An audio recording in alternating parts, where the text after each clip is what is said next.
Hi, y'all. This is Kathleen, and welcome to my Saturday afternoon tea and coffee, where we will sit together and I will tell you a story about something funny from my past or funny in my life.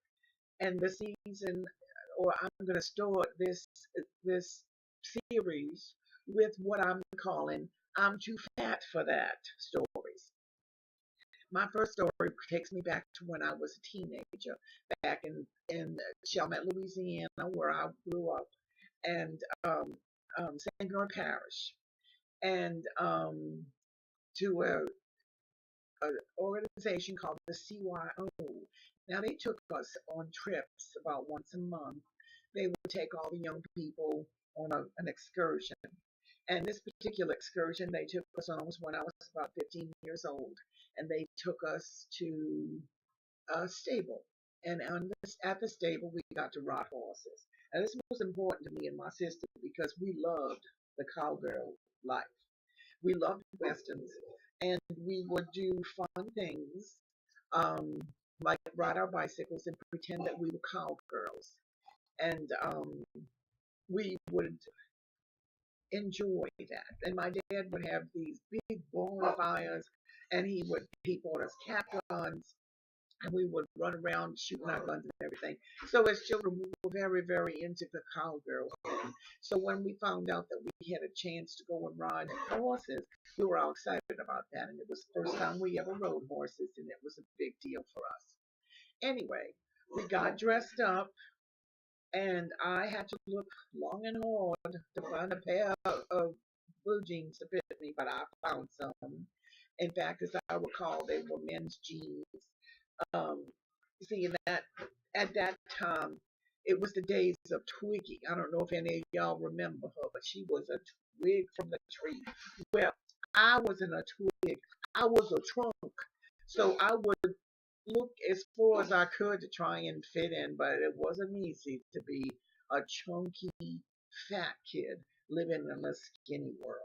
But I found me some nice jeans to wear, and found me a green sweatshirt. It was a sleeveless sweatshirt, kind of looked like a t-shirt, but it was a sweatshirt. And my mother had 7 children to buy for, and I was unusual because all of them were flat chested, and they were the cheap section of the lingerie, so in lingerie department. Me, I was not. I was the expensive section. She had to pay a lot for my bras, so she didn't exactly get the best bras, which turned out to be a mistake in this case, as you will find out later as I go on into my story. Well, I got dressed up and we got on the bus and we got to the stables. And when we got there, they were real helpful in picking the girls up and throwing them on horses. But when they got to me, apparently I was a little too big for them to handle. So they pulled out this step. And I got on the step and I was supposed to throw my leg over. Well, girl, I could not get my leg over for nothing. I tried. But this leg was not going over. So finally, they managed to get me up on that step. And a couple of them picked me up and hung me over it, and I got on my horse. Well, we started to riding, and as we rode out into the field, it was a nice little prance on the trail, and it was nice. It was pleasant. We were all having a good time. And then the guy, the one who was leading us, he gave us a warning. He said, "Now we got about another 15-minute ride to go, and y'all are gonna do just fine. Just do what we told you to do. But when we get to the tree, which we call the turnaround tree, you need to beware to hang on because the horses know that once they turn around that tree, they're coming back to the stable where they're going to be rewarded with some oats and with some hay and with some nice apples. So they're excited. So they're going to go a little bit faster when they're coming back." Well, I was about halfway through. And as we were coming through to that tree, the horses got a little and they started to, pick up. And when they got to that tree, they turned around, and when they turned around, there wasn't no more of a little trot going on. They was prancing, and it was just you did need to hang on because if you didn't know what you were doing, you could run into some trouble. And I was afraid of running into some trouble, so I was like, "Oh, please, sweet Jesus, don't let anything happen to me. Don't let me fall off this horse. Don't let me get trampled. Don't let me die." So I'm hanging on for dear life. Well, my horse turned around the tree. Well, come to find out, my horse was a little, shall we say, friskier than the rest. Well, I do believe that when they gave me the horse, they said, we need to get us a bigger horse for this girl. She looks like she needs a bigger, stronger horse. So they gave me the biggest, strongest, friskiest horse on the block. Well, when that horse turned around that tree and started trotting back, it was all I could do to hang on. And right about in the middle of my, oh, please, Jesus, help me. Don't let me die. Don't let me get trampled. My bra broke.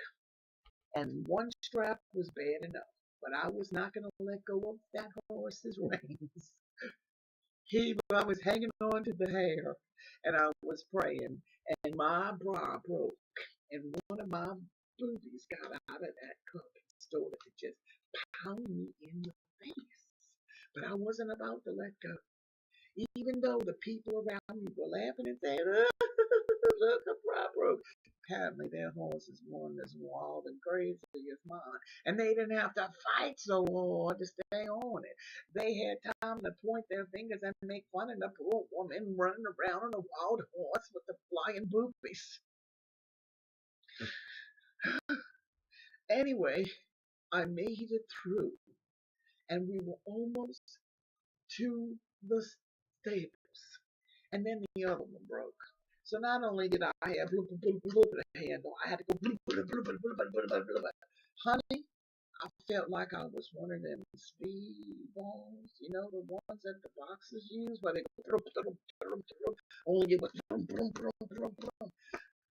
ah, it was terrible. It was horrible. I got back to the stables. I got off my horse. I remember the dignity of the cowgirl. I raised my head and I walked bravely after pulling down my sweatshirt and making sure everything was covered because according to the girls on the bus, I was one R-rated rider because when my girls was flapping, they was look, you're exposed as well. Oh, it's a lot funnier to me now, but I promise you at the time that it was happening, it was not funny at all. But I survived. I made it through. And that to me is one of my funniest stories of I'm too fat for that. So how about you? Do you have one you want to share with me? Why don't you get out your little webcam, sit down in front of it, and tell me one? I'd sure like to hear it. I had originally tried and promised myself that I was going to keep it under 5 minutes, but as usual, I am blabbermouth, and I made it to, ooh, look at that, 9 minutes. Oh, well, what can I tell you? Let's make it 10, shall we?